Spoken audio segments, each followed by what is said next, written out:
100% വാസ്തവവിരുദ്ധമായ വാർത്തകളാണ് ഇന്ന് ഇവിടെ പ്രചരിപ്പിക്കപ്പെട്ടിരിക്കുന്നത്. ഈ കണ്ണാടിപ്പറമ്പ് മേഖലയിൽ നിന്ന് പോപ്പുലർ ഫ്രണ്ട് ഓഫ് ഇന്ത്യയുടെ ഒരു പ്രവർത്തകൻ പോലും CPM-ലേക്കോ മറ്റൊരു കക്ഷിയിലേക്കും പോയിട്ടില്ല.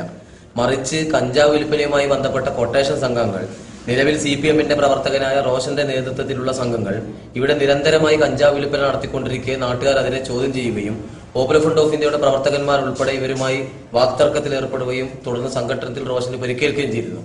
ഈ റോഷൻ എന്ന് പറയുന്നത് പോപ്പുലർ ഫ്രണ്ട് ഓഫ് ഇന്ത്യയുടെ പ്രവർത്തകനായ മുബഷിറിനെ 1 വർഷം മുമ്പ് വെട്ടിപ്പരിക്കേൽപ്പിച്ചത് ഉൾപ്പെടെ നിരവധി ക്രിമിനൽ കേസുകളിൽ പ്രതിയാണ്. ഈ പ്രദേശത്ത് കഞ്ചാവ് വിൽപ്പന വ്യാപകമായി നടത്തുന്നത് റോഷന്റെ നേതൃത്വത്തിലാണെന്ന് പോലീസിന് തന്നെ പലതവണ നാട്ടുകാർ വിവരം നൽകിയിരുന്നു. അപ്പൊ ഈ റോഷന്റെ നേതൃത്വത്തിൽ ഈ കഞ്ചാവ് വിൽപ്പന നടത്തുന്ന ഈ വിഭാഗത്തിൽപ്പെട്ട ആളുകൾ അവർ CPM-മായി സഹകരിച്ച് മുമ്പോട്ട് പോകാൻ തീരുമാനിച്ചതിനെ പോപ്പുലർ ഫ്രണ്ടുമായി ബന്ധപ്പെടുത്താനുള്ള ജയരാജന്റെ നീക്കം അങ്ങേയറ്റം അപഹാസ്യമാണ്.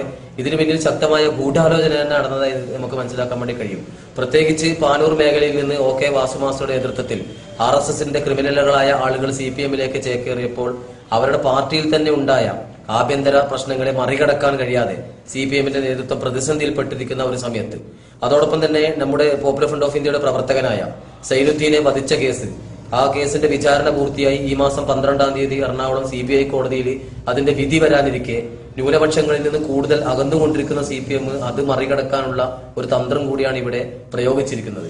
ഈ CPM-ലേക്ക് ചേക്കേറി എന്ന് പറയപ്പെടുന്ന ആളുകൂട്ടത്തിൽപ്പെട്ട റോഷൻ എന്ന് പറയുന്ന വ്യക്തി കാപ്പ നിയമപ്രകാരം ഗുണ്ട ആക്ട് പ്രകാരം ജയിലിൽ കഴിയുകയും ഇദ്ദേഹത്തിന് ഇപ്പോൾ കണ്ണൂർ ജില്ലയിൽ പ്രവേശിക്കുന്നതിന് നിയമപരമായ തടസ്സം നേരിടുന്ന ഒരു വ്യക്തിയാണ് റോഷൻ.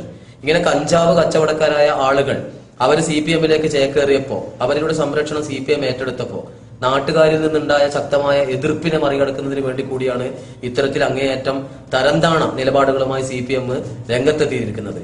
അതോടൊപ്പം തന്നെ ഈ കണ്ണാടിപ്പറമ്പ് മേഖലയിൽ നിന്ന്, നാറാത്ത് മേഖലയിൽ നിന്ന് ഈ പാർട്ടി CPM-ലേക്ക് ചേക്കേറി അല്ലെങ്കിൽ മെമ്പർഷിപ്പ് എടുത്തു വന്നു എന്ന് പറയപ്പെടുന്ന ആളുകളുടെ കൂട്ടത്തിൽ പോപ്പുലർ ഫ്രണ്ട് ഓഫ് ഇന്ത്യയുടെ ഏതെങ്കിലും ഒരു പ്രവർത്തകനുണ്ട് എന്ന് തെളിയിക്കാൻ, അത് പരസ്യമായി പൊതുജന മധ്യത്തിൽ തെളിയിക്കാൻ CPM-ന്റെ ജില്ലാ നേതൃത്വത്തെ പോപ്പുലർ ഫ്രണ്ട് ഓഫ് ഇന്ത്യ വെല്ലുവിളിക്കാൻ ആഗ്രഹിക്കുകയാണ്.